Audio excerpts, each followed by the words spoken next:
and thank you everyone for being here, especially to our witnesses. Welcome to meeting number 66 of the Standing Committee on Science and Research. Today's meeting is taking place in a hybrid format pursuant to standing orders. Members attending in person in the room and also remotely on Zoom. I'd like to make a few comments for the benefit of the witnesses and members. Please wait until I recognize you by name before speaking. For those participating by video conference, click on the microphone icon to activate your mic. And when speaking, please speak slowly and clearly. When you're not speaking in the room or on Zoom, your microphone should be turned off or on mute. And for the benefit of the translators, please keep your earpieces away from the microphone because that can cause injury through feedback. And we certainly don't want to do that. We want to make sure our translators are healthy as they were when they came here. A reminder that all comments should be addressed through the chair. So, pursuant to Standing Order 108.3.1 and the motion adopted by the committee on Tuesday, June 6, 2023, the committee resumes its study on the use of federal government research and development grants, funds, and contributions by Canadian universities and research institutions in partnerships with entities connected to the People's Republic of China. And it's now my pleasure to welcome from Canadian Security and Intelligence Service, David Vigneault, the Director of CSIS, Nicole Giles, welcome back, a Senior Assistant Deputy Minister, Policy and Strategic Partnership. And from the Department of Public Safety and Emergency Preparedness, we have Sean Tupper, Deputy Minister, and we've got Sébastien Aubertin-Grégoire, Associate Assistant Deputy Minister, National and Cybersecurity, here in a supporting role for Director Vigneault. Director Vigneault, you have 5 minutes for your opening remarks, after which we'll proceed to our rounds of questioning. So the floor is yours for 6 minutes, please. Merci beaucoup. Thank you, Mr. Chair. Dear members of the committee, hello. It is an honor to join you today to contribute to your important discussion on the use of federal funds in partnerships with entities connected to the People's Republic of China. My goal today is to supplement the testimony given by my colleague a few weeks ago on what we do at CSIS to protect Canada's research security against foreign threats. This committee is well aware academia and the research sector are often targeted by foreign threat actors seeking to advance their interests at our expense. This can take many forms, from covertly influencing research agenda or peer review processes to engaging in funding arrangements where details about the source of funds are deliberately obscured or misrepresented. Through perceived partnerships and collaborations, vital research and novel intellectual property is stolen. The PRC is by far the greatest perpetrator of these activities. These examples evidence an evolution of the threat landscape as they starkly differ from historical attempts at foreign interference, which would exclusively target government officials and institutions. With private industry and research now holding valuable intellectual property and potential for economic prosperity, threat actors have shifted to include non-government targets in their foreign interference campaigns. I recently reflected on how we are working collaboratively with universities during a panel discussion at Stanford University, where I recalled my first meeting with universities 5 years ago. Going into that first meeting, there was discomfort on openly engaging with CSIS. But we have come a long way from these first meetings, as after continued and genuine engagement, these institutions now proactively reach out to the service for ways to work together to protect research security and to counter foreign interference threats, demonstrating the evolution of our relationship. CSIS is committed to maintaining these strong lines of communications for the benefit of our partners and Canadian national security interests. In 2022 alone, CSIS conducted 113 stakeholder engagement activities and met with representatives of academia, community organizations, civil society and advocacy associations, research and innovation institutes, Indigenous leaders, as well as representatives of provincial and municipal governments. CSIS has also presented at a number of academic conferences and has held various in-person briefings and workshops on university campuses. These relationships have proven critical to building national security literacy and resiliency against the increasingly complex threat landscape that we are facing here in Canada. CSIS routinely provides security briefings that are unclassified and mitigation strategies to university officials and faculty on the threat environment, and research institutions share their concerns and preoccupations, which inform our strategies to counter threats.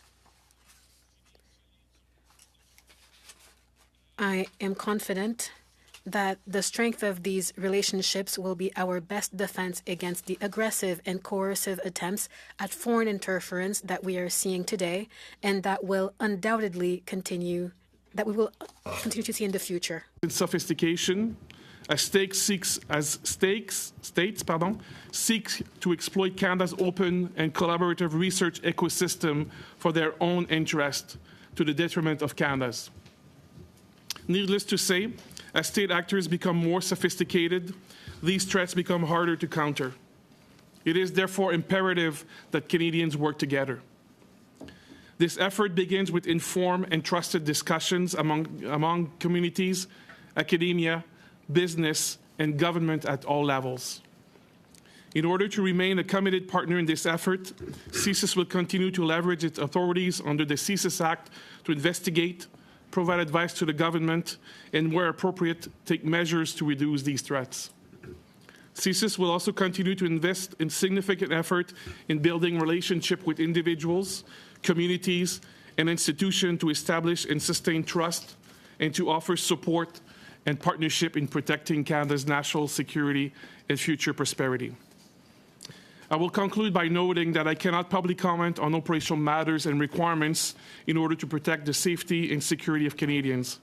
Nonetheless, I would welcome this opportunity to have a frank and open discussion and answer and try to elucidate any of the questions you may have with my colleagues present here. Merci beaucoup. Thank you, Director Vigneault, for coming, especially given the circumstances that we're facing today. It's great to have you here. I hope we can get full rounds of questions in this because we've all been very anxiously waiting for you to come here. So over to Mr. Tucker for the first 6 minutes, please. Thank you, Director Vigneault. On Monday, I asked Minister Champagne if he agreed with the expert witnesses that we heard at this committee that since 2017, the PRC's activities in the sector has come to represent an existential threat to Canada. But the minister, unfortunately, would not accept this position. Do you view the PRC activities as an existential threat to Canada? Yes or no? Thank you, Mr. Chair, for the question. The role of CSIS is to advise government on threats to national security. We are looking at all vectors of how these threats can manifest themselves. We have been more open publicly, specifically about the PRC's activities, but also about other threat actors in terms of the impact on our sovereignty and our security and future prosperity.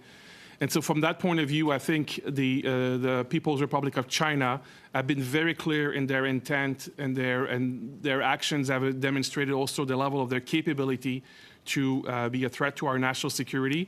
And I would say that the PRC is one actor that, it represents a threat to the country. A threat or existential threat, by definition, would be then? Mr. Chair, I understand the member's question.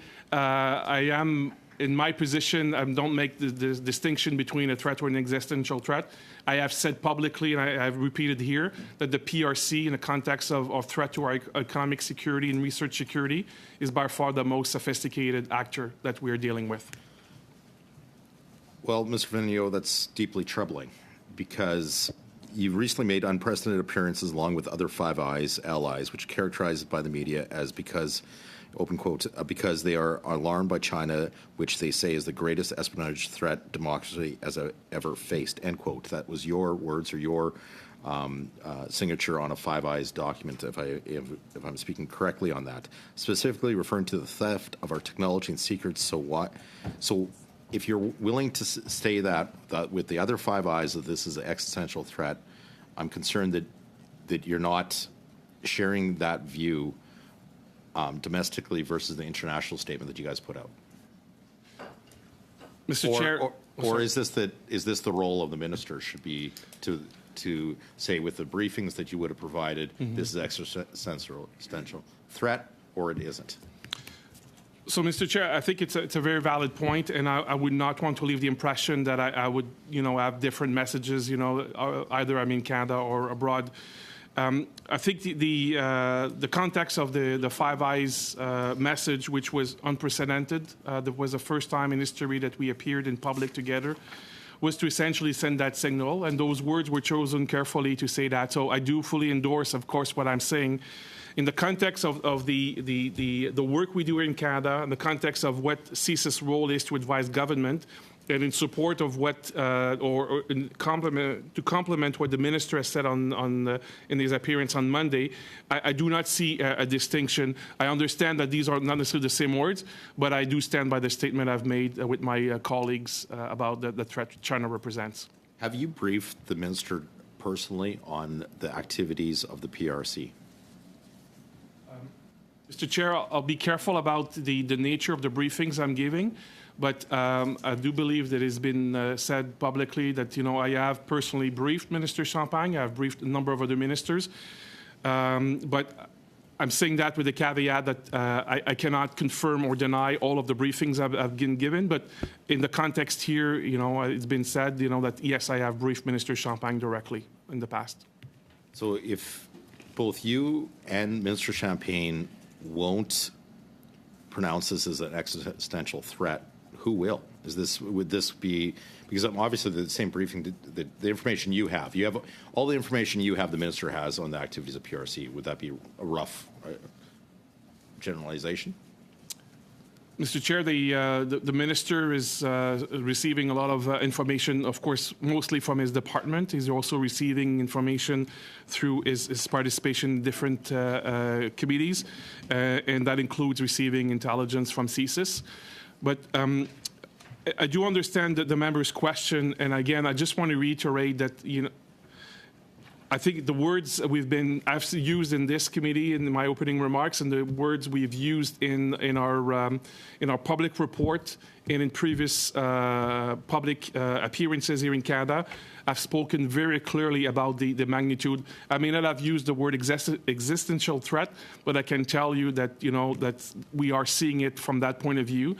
And maybe if the member, the chair is indulgent, I would say one of the issues that we have to be very clear about is that the PRC, under the leadership of Xi Jinping, has essentially created an environment that all of the resources of the state is combined under the leadership of the chairman to essentially create the tools for the PRC to succeed in that. I'm going to run out of time here shortly. I have one last question that I do want to get the answer to is, do you believe that all identities associated with the PRC should be banned from receiving taxpayers' money through research grants at universities in Canada? Yes or no?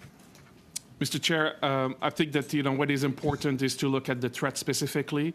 I would say that there is a gradation in terms of the different activities and institutions that are engaged in these activities. They could be associated with the PRC and still get funding. So thank you for your answers, and now over to Ms. Bradford, please. Thank you, Mr. Chair, and thank you to our witnesses for coming on such a very busy day. I was just wondering, can you tell us what improvements you've seen in Canada's ability to identify national security threats in research? Yes, I will, and I'm sure my colleague will have also some others. I think what we have seen over the last number of years is changes both in terms of tools, but in terms of how the government is looking at these issues. If you look at the Investment Canada Act, there's been changes over the years, and I believe the House has sent to the other chamber a bill earlier this week to that effect. I think this is a good example to say that there's a realization that the threat is evolving, and therefore the need to have different tools has evolved. I think under the leadership of Public Safety Department, there's also been a number of other innovations. And I don't know, Sean, if you want to jump in on this. There. Indeed, I think part of the massive improvement is just the increased transparency, the increased work that we're doing with stakeholders, universities in particular, the creation of research security organization within my department allows us to do concentrated effort, concentrated work, develop frameworks that have allowed us over the last 4 or 5 years to progressively address these issues, identify where there are threats, and have resources dedicated to making sure people have awareness of those threats, and then to engage with industry and with academia around how we can collectively address the threat that we have. Okay, so thank you. So how has Canada's approach to research security evolved over the last years as the technology becomes more sophisticated?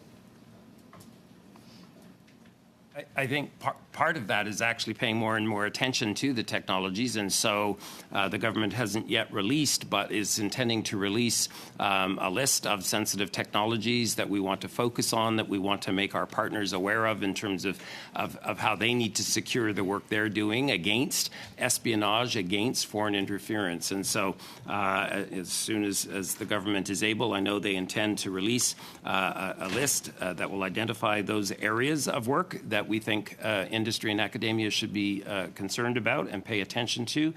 We also want to release a list of institutions that we identify as having close affiliations with the military, the national security, and government agencies in those regimes that we consider to be a threat to our national security. And what methods do malicious foreign governments or entities associated with them use to gain access to Canada's research ecosystem? Sure, go ahead. So, Mr. Chair, this is part of the complex environment, and this is why it's so important to work with the institutions. We've seen the attempts, through traditional espionage activities. We see it through cyber espionage. We've seen it through collaboration on research projects. Sometimes, overtly, you will have people with different affiliation coming in, having access to information that, probably should be kept a bit more discreet. We have seen also people misrepresenting themselves to have access to that information.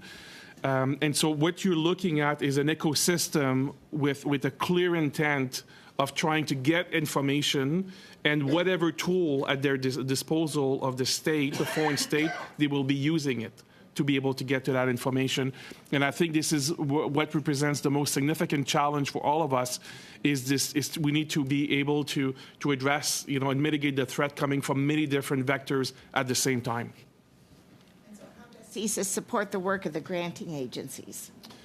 So since the last, the government's introduction of new guidelines and regulations, we have done a few things. One, we have done a number of engagement with the Research Council to share with them our perspective of the environment and of the threat. We have also, Mr. Chair, done a part of the review process. So the granting councils is referring to the government a number of the applications, and we CSIS are part of the review for national security point of view to determine if there are indeed risks to national security and potentially critical information leaving the country if such an application would be granted. So I would describe it as a very good relationship now, productive relationship, and I would venture to say that in the number of years to come, we will see an improvement and a deepening of that relationship to continue to address those threats. So what role do the post-secondary institutions play in ensuring the security of Canadian research when they plan to collaborate with international research partners? I think that's part of the importance of the framework, the guidance and the regulations that we put in place. Is it informs universities, it educates the universities of the kinds of indicators they need to look at when they're investing in research and identifying partners. So helping them understand those threats and make informed decisions in terms of who they partner with. As we move forward in terms of identifying external institutions and identifying those sensitive areas, that will further equip universities to make sound decisions in those areas. We're just about done on time. We've got about 5 seconds. Okay. Okay. That's fine, thanks. Thank you, Monsieur Blanchet-Jonca, pour 6 minutes. Merci, Monsieur le Président. Thank you, Mr. Chair, and I welcome the witnesses who are joining us here for this important study. Mr. Vigneault, I have a simple question for you. Can you tell us, can you confirm whether China gives funding to Canadian universities, either directly, indirectly, or through the private sector? Mr. Chair, as I've said in my remarks, there are limits to what I can reveal to the public. However, what concerns us the most is what's happening on the research side, contrarily to funding in general in universities. There are public examples that show the different ways the Chinese government gets involved. We also see third parties trying to get involved and trying to mask their affiliations in order to give funding and to contribute to research projects. And this then leads to potential threats to Canada's security. Thank you, Mr. Vigneault. Well, I understand that you cannot give us all the information today, but if you spoke to universities or if you warned them, it's because there is a threat. I am going to quote you in an article that was published on October 17th in the CBC. The most sustained, scale, and sophisticated theft of intellectual property and acquisition of expertise that is unprecedented in human history. Donc, ma question est assez simple. Devant un vol. My question is simple. Given that intellectual property is being stolen and that they do so in a very predatory way, is the federal government doing enough to protect Canadian researchers and Canadian intellectual property? Thank you for the question. I think that the quote might come from one of my colleagues from the Five Eyes during the meeting that he mentioned, but I completely agree with that comment. Yes, there is a threat towards Canadian universities. We are very lucky in Canada to have excellent universities. People come from all over the world to come study in our universities, and we need to maintain that reputation. This is how we can keep promoting research and collaborate internationally. But in the People's Republic of China under Xi Jinping, they put all their resources, they use all of their resources to try to obtain information either covertly or openly in order to advance the interests of the Communist Party of China. That also means that all technologies are examined to see if there are ways to adapt them in order to make military advancements. And China's army is a direct threat to Canada. Thank you, Mr. Vigneault. And yes, you are right. That was a quote from Mike Burgess. The intelligence organization. Écoutez, le gouvernement fédéral a annoncé. Last February, the federal government announced that they were going to create a list of institutions that are at a heightened threat level. We are still waiting for that list 8 months later. I asked the minister a question about this last week. I also questioned a few people who were here today. We've met multiple witnesses. We have meeting after meeting where we're voicing our concerns, but we don't have answers, and that leads to some uncertainty. I'd like to know how we're going to protect our research and why that work hasn't been done. And do you collaborate with international partners that have similar ideas? First of all, the collaboration is extremely important, and with our Five Eye partners, we absolutely collaborate and try to learn from our respective best practices in this area. So absolutely those discussions occur. We are indeed preparing advice. As I mentioned earlier, the government has stated its intention to release both an institutions list and a sensitive technologies list. That work is underway. I cannot steal the thunder of my minister in terms of when that announcement will occur, but suffice it to say that work is well underway. Est-ce que vous pouvez nous clarifier? Could you clarify and tell us what your organization is doing to prevent information leaks, especially for sensitive information? C'est une question. Thank you for the question. That's a very important question. CSIS collaborates with many other federal organizations, and in a more specific way, CSIS works with universities. CSIS works with researchers. We give them information. We share information directly with academia and research centers while following and conforming to the CSIS Act. We also have international investigations that we do with our partners, our Five Eyes partners, but also other partners across the world. And we also do everything we can to mitigate threats. We do whatever we can to stop those threats, and that element is very important. We will never be able to completely eliminate all threats. But in my opening statement, I mentioned teamwork. Teamwork is absolutely essential. We all need to work together to mitigate threats. That's 6 minutes. Now over to Mr. Cannings for the final 6 minutes on this round. Well, thank you to everyone here today, especially Mr. Vigneault. Thank you for coming on such a day. We've heard over the past number of weeks during this study about a lot of things around concerns about Canadian research leaving the country, being stolen, leaking out in various ways. We've heard a lot from the university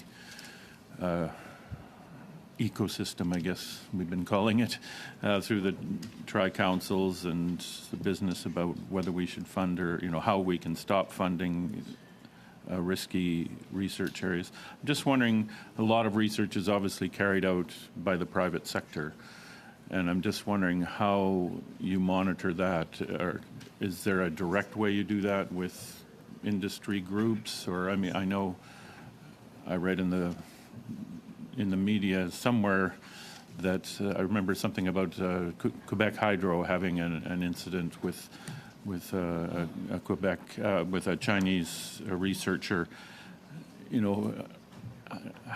Without divulging secrets, what kind of measures do you take to ensure that those very important research results stay in Canada, that IP stays in Canada where it belongs? Thank you, Mr. Chair. When you look at the way that the theft of intellectual property through state-sponsored activity occurs, what we realize is that we need to address, all aspects of the ecosystem, to use your words. So one of the things that CSIS has been doing is to work to talk about this issue more publicly. So I welcome the work of this committee to enlighten Canadians about this phenomenon. We work directly with industry associations, and we work also with some specific elements of the economic sectors. I'll give you a very concrete example.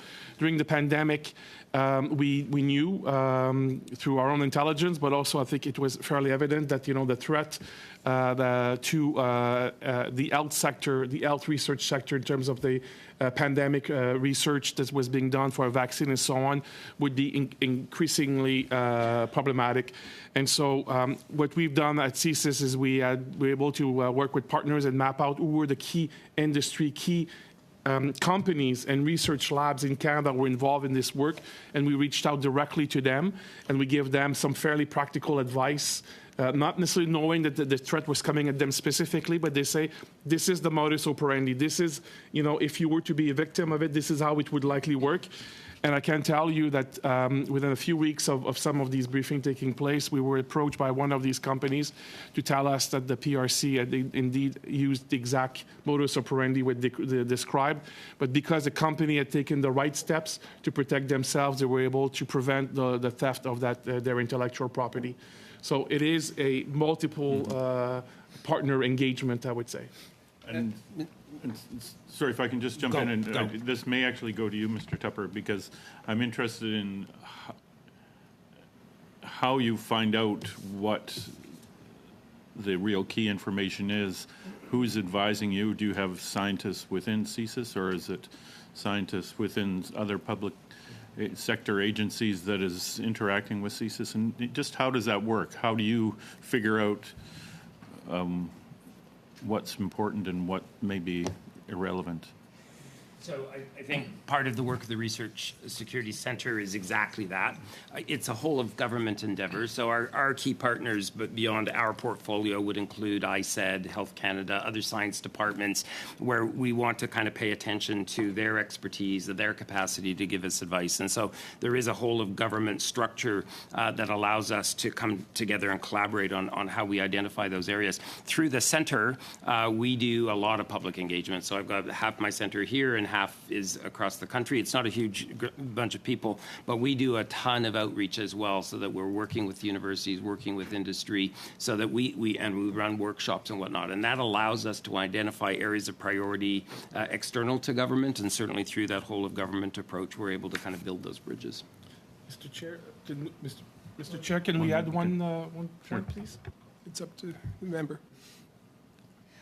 Just to maybe put a couple numbers around that. So for CSIS, we've briefed more than 200 organizations and 1,000 individuals about possible threats. So it's a continuous engagement that's absolutely critical. And we're also leveraging our expertise and our footprint in every region in the country to make sure we're raising awareness and doing a number of publications, including in local languages. So this, for example, Protect Your Research is in Inuktitut. And just to finish up here, I don't have much time, but you mentioned that the PRC is by far the biggest threat here. This is why we're studying it specifically. But can you perhaps let us know what other countries are of concern? I mean, is it Russia? Is it other? Who's active in this space? I can add quickly, yes, Russia is of course of concern, less so in terms of sucking up all of the information the way the PRC does, but much more specifically for technology that right now is also under sanctions. So they're trying to go around sanctions to get access to those technologies. Great, thank you. Really good round of questions and answers, and having both of you here is really helpful for our study.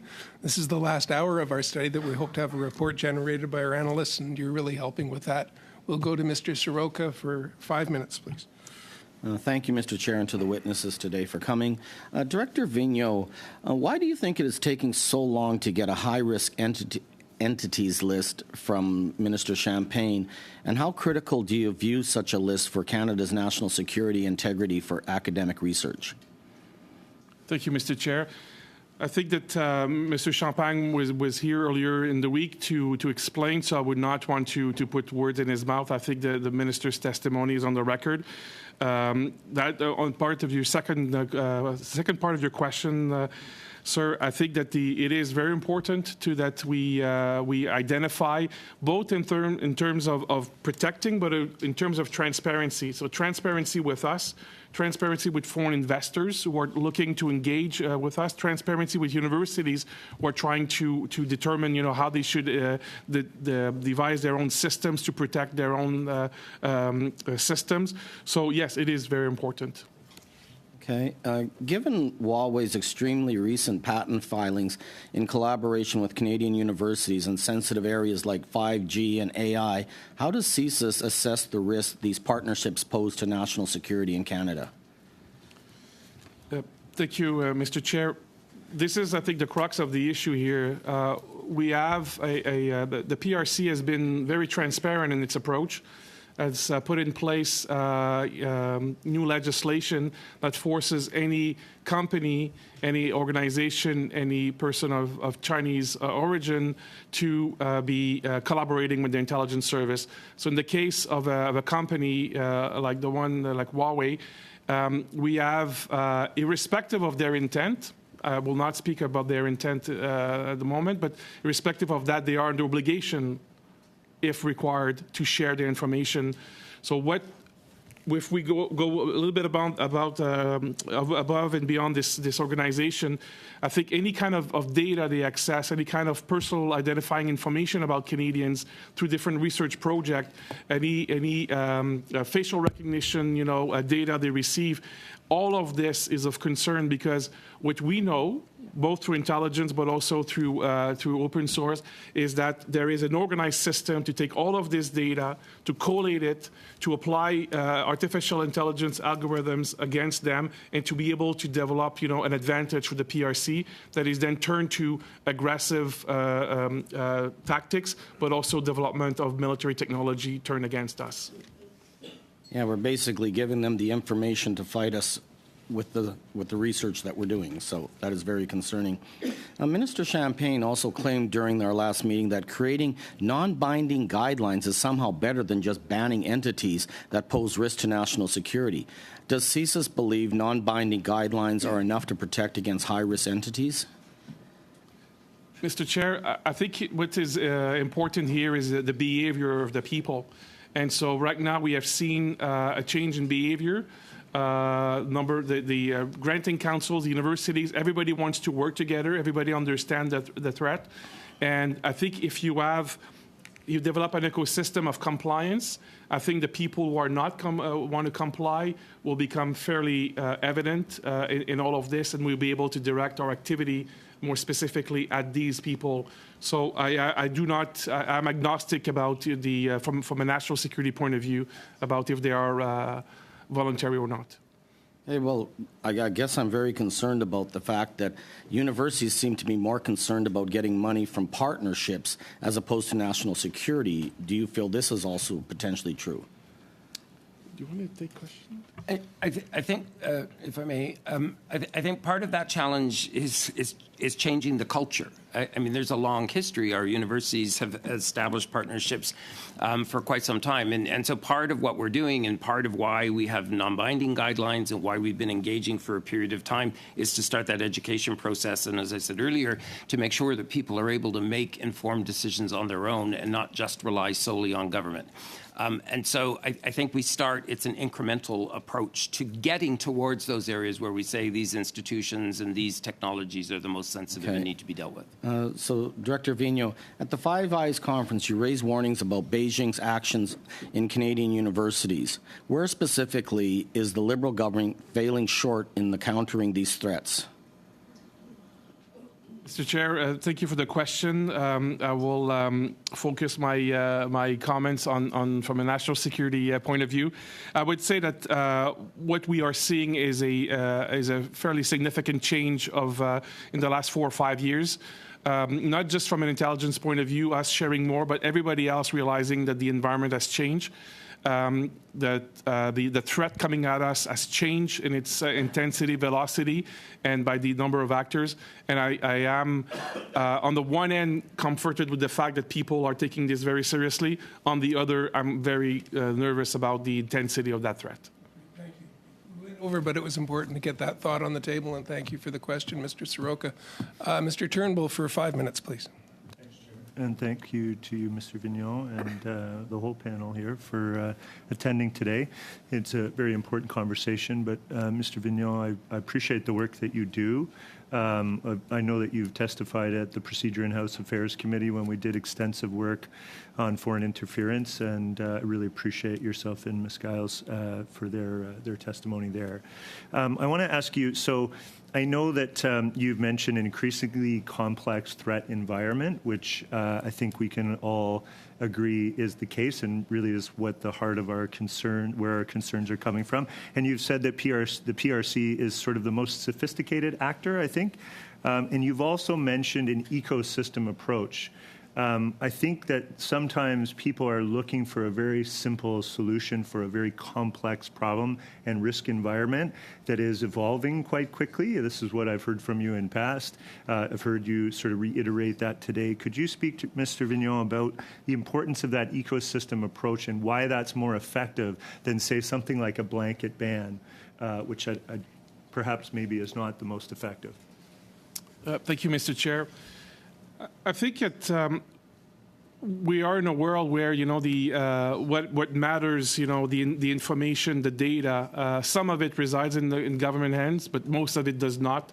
The way the technology is evolving, the way the research is evolving, what we need is, you know, even if you were able to build a Fort Knox in one area, if you leave the back door, you know, open, you know, it's not going to work.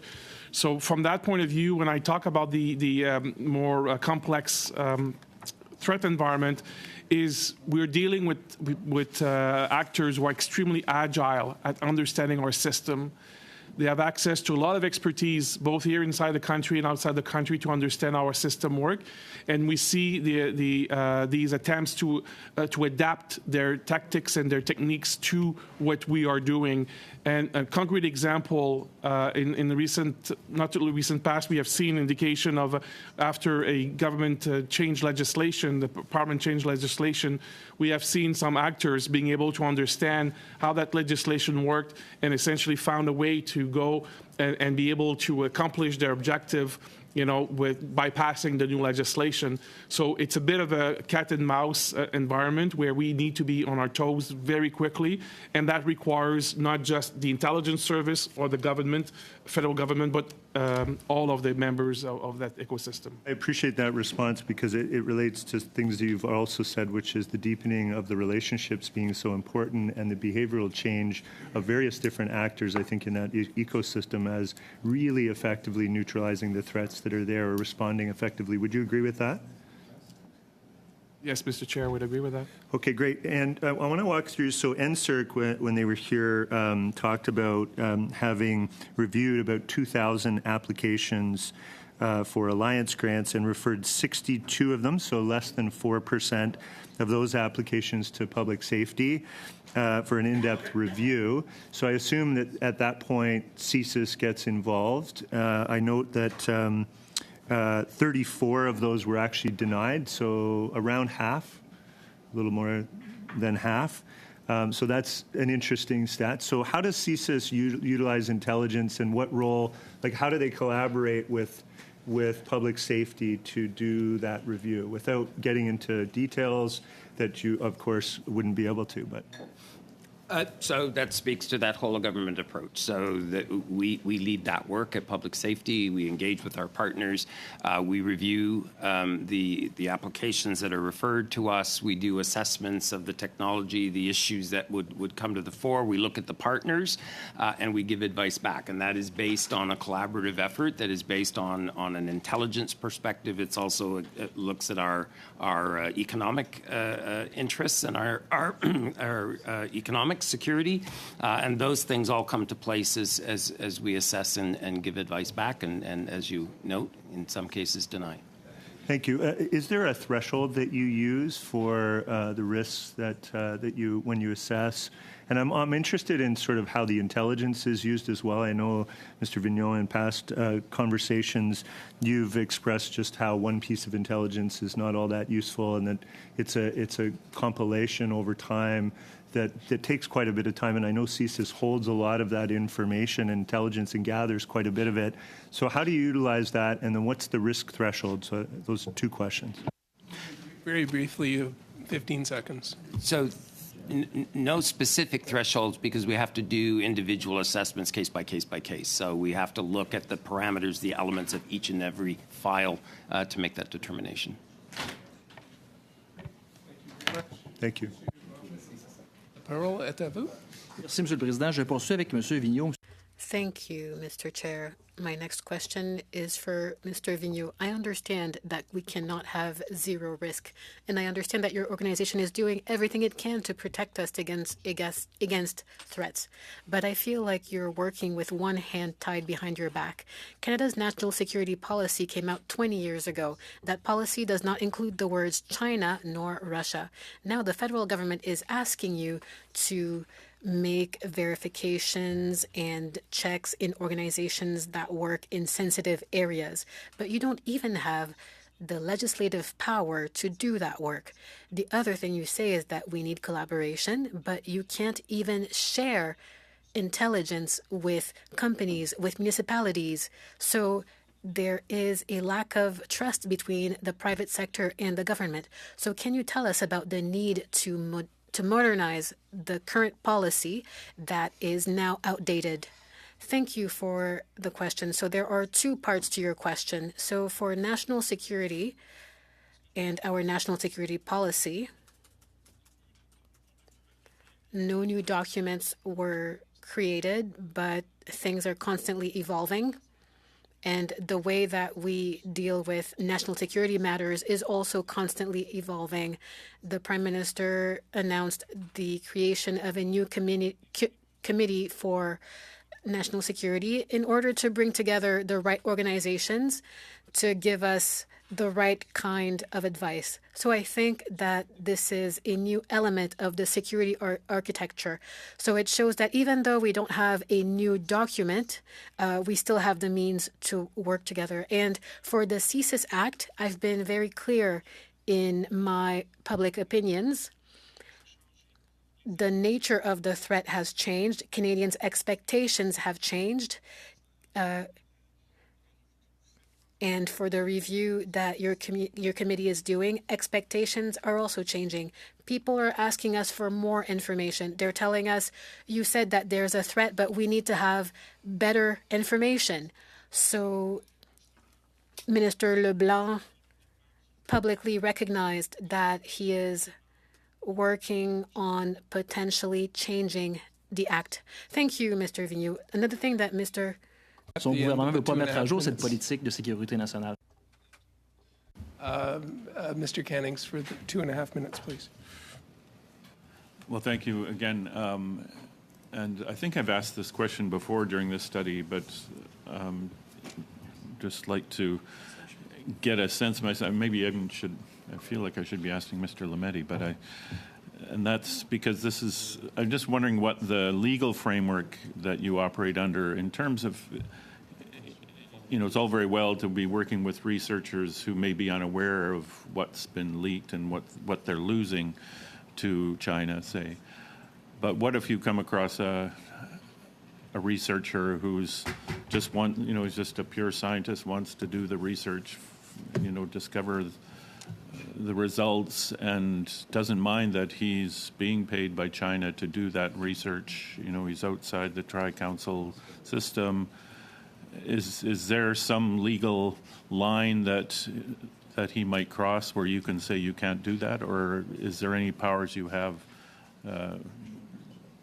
to shut that down? I'm just wondering where that line is, or where the lines are. There might be several. So, thank you, Mr. Chair, for the question. CSIS does not have enforcement powers, so we do not have those powers ourselves. Sometimes it is impactful when you are having a discussion with CSIS and you are being told a number of elements of how your research, your collaboration could be creating a risk to national security. That's on the one end. On the other end, we would never want to have the intelligence service be deciding, what type of research gets done and who are the researchers, who are the people that universities can employ. However, I think this is a fair question to universities to make sure that they have in place, the right mechanisms to be able to police themselves, to be able to determine, if it's in their interest to have those types of relationship. And finally, I would say if there are activities that are covert and potentially violate the criminal code, we are working very closely with the RCMP as well. And I believe, Mr. Chair, that the member referred to a case recently with Hydro-Québec where there's been, criminal charges laid against an individual. So they are, the system is working. We probably just need to make sure it works in overdrive a little bit more. Thank you. Terrific. Thank you. And we've been efficient with our time, so we can go for 5 more minutes to the Conservatives and 5 to Liberals. Mr. Tucker, starting off. Director, you just said that it's working. The system's working. It just needs fine-tuning. Is that correct? I think I said we need to put it in overdrive. In overdrive.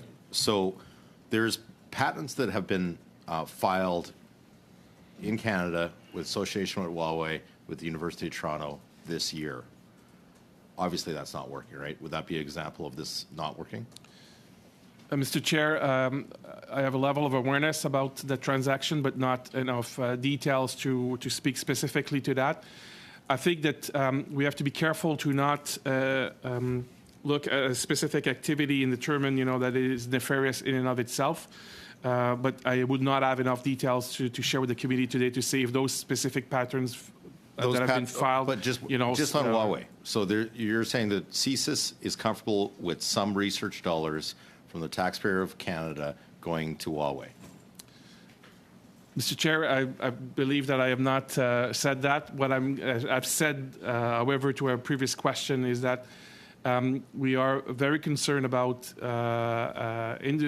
organizations who are subject to the legislation of the PRC, who are, if and when forced, will be able to share and will be acting on the behalf of the government of the PRC.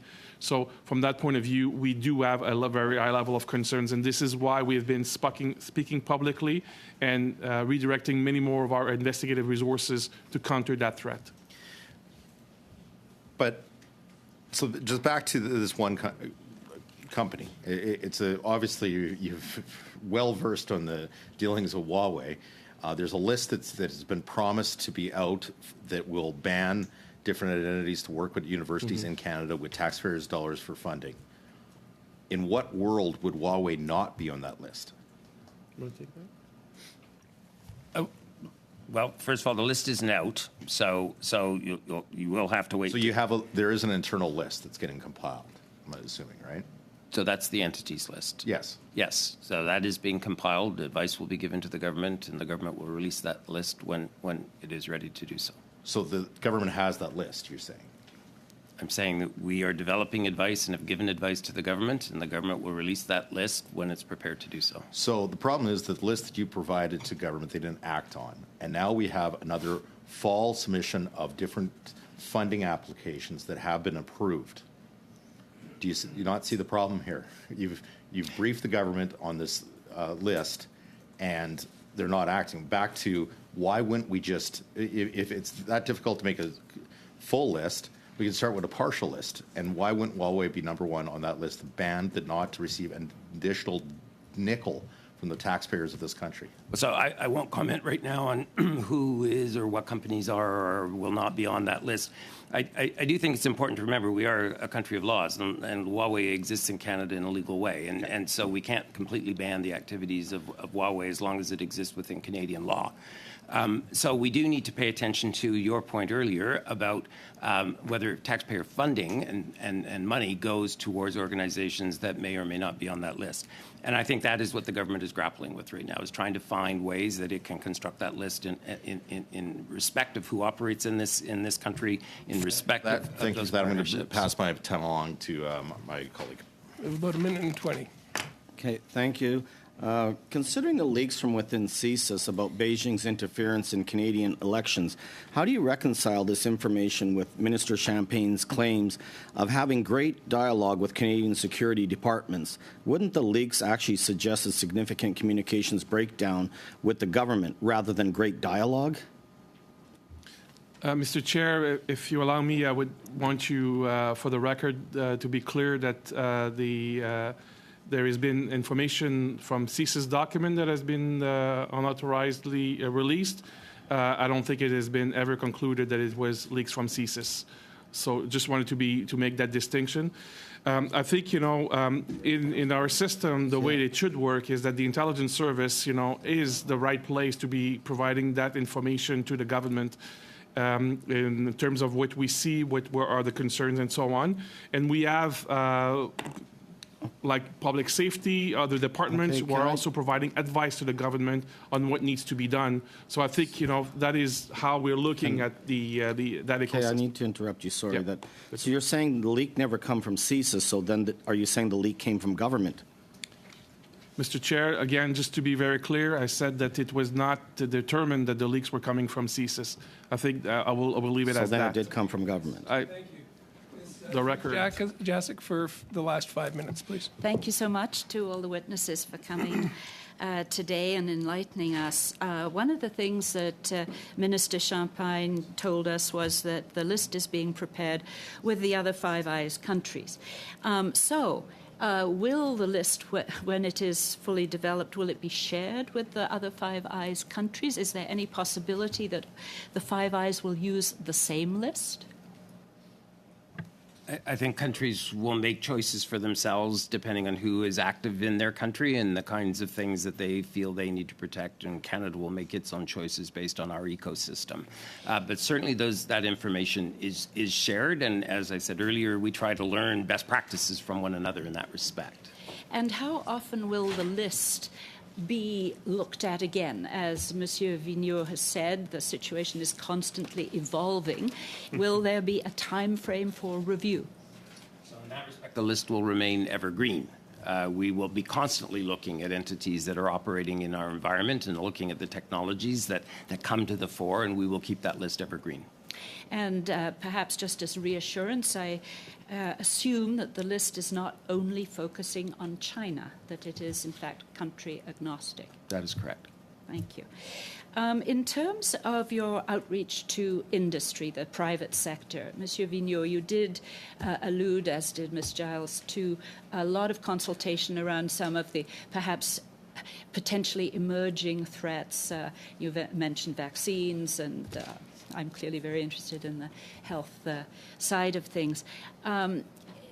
Is this something where you look at previous investments in research in Canada by these industries, or are you sort of casting a wider net to brief the private sector? So, Mr. Chair, the way we look at it is twofold. One, it will be from an assessment point of view, see the behavior, so past behavior of different actors. It'd be able to determine, how they would adapt their tactics given the intent that they have, and therefore be able to zero in on the type of companies or research sector that may be at risk. So that is one approach. So using the information we already have. And the other one, of course, is our own investigations and partnerships with our international partners.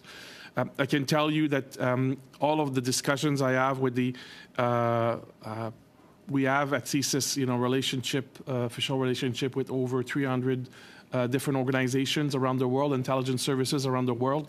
And so a lot of these discussions turn around exchanging information to better understand the specific threat vectors. So we use both the analysis of previous information plus new information we collect in Canada ourselves or abroad, and information from international partners. So that's what builds the environment that gives the opportunity for our great analysts at CSIS to be working with all of our partners to then determine, what are the right place and the right actors where would have the most impact of our engagement to mitigate that threat.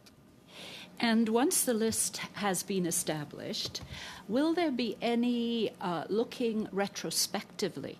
Supposing there is a specific institution that suddenly appears is on the list. Is there any thought to look retrospectively at previous or ongoing research that is in process to assess whether there is a threat from that potentially ongoing research? Again, I think we need to be conscious that playing field is going to change all the time, and so we need to be not just looking forward, but indeed look at what's going on now and make sure that we have fully assessed the threats that may exist to Canada. I think that's a very important point. Actually, because we've been hearing everything about applications to the alliance granting agencies, etc. But surely there is a risk of something that is currently ongoing. In process. Yep. Yeah. Thank you very much. How much time do I have? 30 seconds. I think I'll just leave it at that. A great line of questioning, and thank you again for all the witnesses that have been here to help us conclude our witness portion of our study. And now the analysts have some work to do, and we'll be reviewing the findings that we've had from these very enlightening discussions. So thank you to Director Vigneault, Dr. Nicole Giles, Sean Tupper, and Sébastien Aubertin-Guiguer for being here, for your testimony, your participation in relation to this study. And if there is additional information, please submit it. And we do need that in a timely manner if there is stuff coming to us, because we will be reviewing the analyst's work soon. So we'll suspend now briefly to allow our witnesses to leave and also to have our audiovisual checked that we will be in camera and we're not going to be broadcasting the next portion of our meeting. So thank you again. We'll suspend for a minute.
you.